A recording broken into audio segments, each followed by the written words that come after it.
Hammaga salom, bu Halovat YouTube kanali. Bugun biz sizlar bilan Hilog Vision dasturiga Hikkannikdagi yoki Hilogdagi onlayn qurilmani qo'shishni o'rganamiz.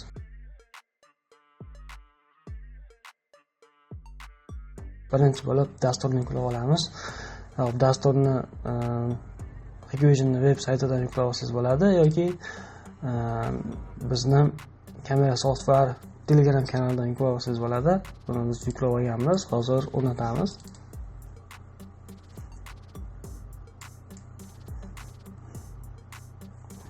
Next bosamiz, yana next, install qilamiz.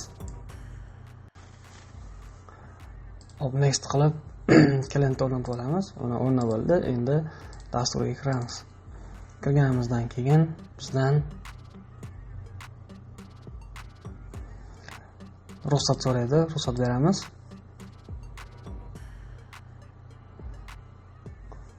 Bu yerga ro'yxatdan o'tishimiz kerak bo'ladi. Misol uchun admin, pastiga parol yozishimiz kerak. Vision 1. Galishga qo'ysak, o'zi avtomatik kirib ketadi. Agar galishga qo'ymasak, har safar parol terib kirishga to'g'ri keladi. Galishga qo'yamiz, ro'yxatdan o'tamiz.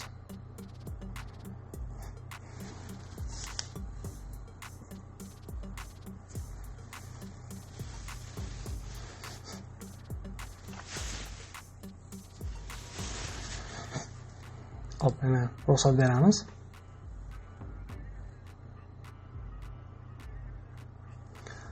Bizda shunaqa oyna ochiladi. Oyna ochilgandan keyin Hilog Vision ustroystoga bosamiz. Ikkinchisiga bosganimizdan keyin bizda manzilni so'raydi. Tanlashimiz kerak. O'zbekiston tanlaymiz. Keyin vahot qilamiz.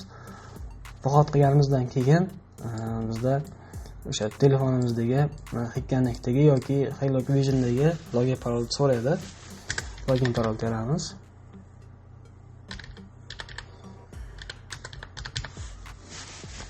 Pastiga parol teramiz. Parol terganimizdan keyin login qilamiz. Login qilganimizdan keyin ochiladi. Mana doprovodga bo'lyapti.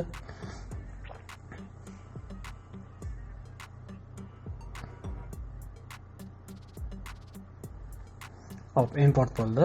Buni katta qilsak bo'ladi. Bu yerdan chiqamiz. X ga bosib, endi mana asosiy resurs bor. Bu onlayn to'g'ridan to'g'ri ko'rish. Keyin uddalanli воспроизведение bor. Bu arxivni ko'rish.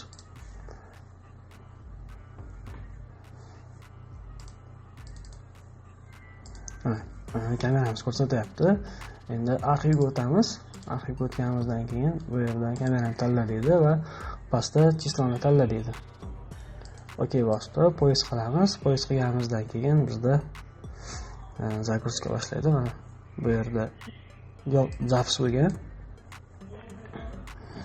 Teparoqdan ushlab turib sursak bo'ladi. Mana bu yerdan ushlab turib sursak bo'ladi. Bu yerdan xohlagan kuningiz zapisini ko'rib olsangiz bo'ladi. Ekran katta qilsangiz, mana bu yerda pastda rasmga olgan joyi bor, keyin o'ziga zapis qilib oladigan joyi bor. Bu yerdan chiqib turib okey qilamiz. Okey qilganimizdan keyin prosmotrga o'tamiz. Bu yerda boshqa dasturlarga o'xshab o'chib qolmaydi. Polni ko'rsatib turadi. Bizda hozircha shular. Kimda yana qanaqa savol yoki takliflar bo'lsa, kommentariyada yozib qoldirsalar, ko'rib chiqib javob beramiz. Hammaga rahmat, salomat bo'lasizlar.